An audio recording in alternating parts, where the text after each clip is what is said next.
About 4 years ago, Ariana Grande created a song, and the title is God is a Woman. Now, forgive me for being 4 years late to the party and not being hip with pop culture references, but the problem is that I just don't care. But nonetheless, I came across this song the other day and this fragrance in a store that is called God is a Woman, apparently, and I thought that it was worth mentioning. Because before Matt Walsh was going around asking the question, what is a woman? Ariana Grande was giving us the answer to that question. And so apparently God is a woman. So now, what does she mean by that? And is this actually just our cultural confusion on full display as we consistently walk away from the faith and then wonder why we don't have any concept of who God actually is? But let me just read some of the lyrics of the song so that you can know exactly what Ariana is after here. So it goes like this. You love it how I move you. You love it how I touch you. My one, when all is said and done, you'll believe God is a woman. And I feel it after midnight, a feeling that you can't fight. My one, it lingers when you're done. You'll believe God is a woman. It should come as no surprise that she believes that we will meet God because we have sex with a narcissistic pop singer. So, of course, we should have guessed that this is really just all a euphemism for sex. But I do believe that this illustrates something much broader, because this God the Mother instead of God the Father trend has been happening in churches around America as of late, and evangelical circles as well. And you can see that here. I've also been a voice for women in leadership. God gave me the privilege of being a part of helping to build a great and influential church, Willow Creek. If God is only male, if God is only white, what possibilities does that limit for those of us whose identity markers are different? What power structure does that establish in our world? In her book, God is a Black Woman, Christina Cleveland writes about how this narrow view restricts our imagination. That's how I understand the American church. Just inherently rotten at this point. The DNA of white supremacy and patriarchy is so baked in. I don't see hope in that space. I think the way forward for me is a burn it down and then burn something new. This is not a structure that can be reformed. But one of the things that I love is starting to see matriarchal spiritual communities coming here.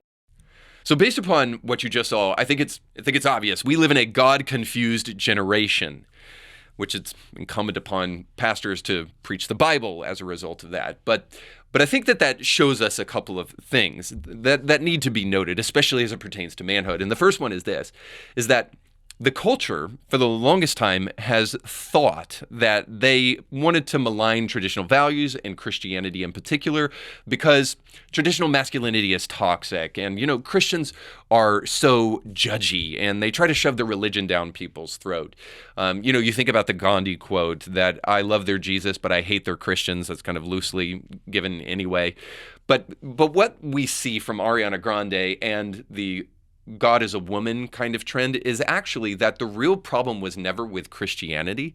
The real problem was never with Christians. The real problem is that people hate the truth and will reject it at all costs and then use excuses to try to get away from the truth. So they'll blame Christians and they'll blame the religion of Christianity and they'll look at a couple of examples in the past where Christians have done something that's wrong and then try to qualify all of Christianity as bankrupt of morality, but we see the truth.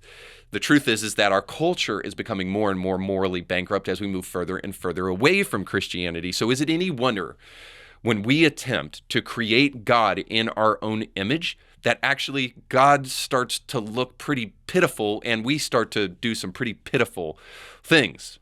And the second thing I would say about this. Is it any wonder when you reject Christianity that then you have the obligation, the duty, the responsibility to form God the way you want him to be formed? And isn't it funny how when we have the opportunity to create the God of our own choosing, that he looks exactly like you and me? This is the deal with God as a woman. Because ultimately what Ariana Grande is trying to do, and others like her, is merely to make herself God. I've said it before on the show over and over again, and I use Nietzsche, the famous atheist, to to kind of cite this quote, that when God is not on the throne, someone will take his place. And Nietzsche says it like this, that if we've killed God, if God truly is dead and his blood is on our hands, who will wash it away? In other words, the one who was supposed to take our guilt and our shame away, God, is now dead, and now there's no one left to wash our hands anymore. But thankfully, guys, the guesswork is over, because God has come to this earth so that you didn't have to try to create him as a figment of your own imagination, so that you didn't have to look in a mirror and say, boy, that's exactly what God looks like. Which is idolatry, by the way. God came to this earth to show us what he really looks like. And it's not that God, who is a spirit, is a man, but it's that the characteristics of God are best illustrated through masculinity and manhood. And that is why Jesus came to this earth as a man, to help people understand who God was. And God the Father is a good thing. It's not a patriarchal thing. A father is somebody who's nurturing. He's a protector. He's a guiding force in turbulent times. And he's a solid foundation in the midst of an ever-changing world. See, God came to this earth as a man so that you wouldn't have to try to make him up on your own. And it's a good thing, because the gods that you create on your own, they look pretty pitiful. But it's no wonder that people want to try to create God in their own image, which is a sin as old as time, because the more men move away from God, the greatest example of manhood, they're becoming less and less noteworthy and less interesting.